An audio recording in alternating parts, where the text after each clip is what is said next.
লক্ষ টাকায় খাট কেনা যায়, ঘুম কেনা যায়, যায় কি বলো? সোনার পালঙ্ক হলেই সবাই ঘুমিয়ে সুখ পায় কি বলো? লক্ষ টাকায় খাট কেনা যায়, ঘুম কেনা যায়, যায় কি বলো?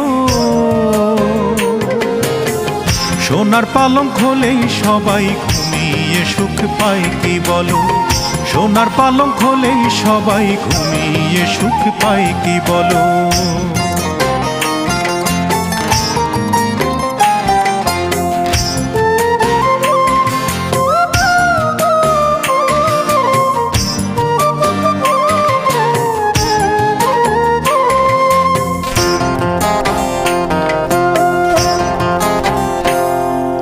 ফুল কেনা যায়, যায় না তবে ফুলের প্রীতি কেনা।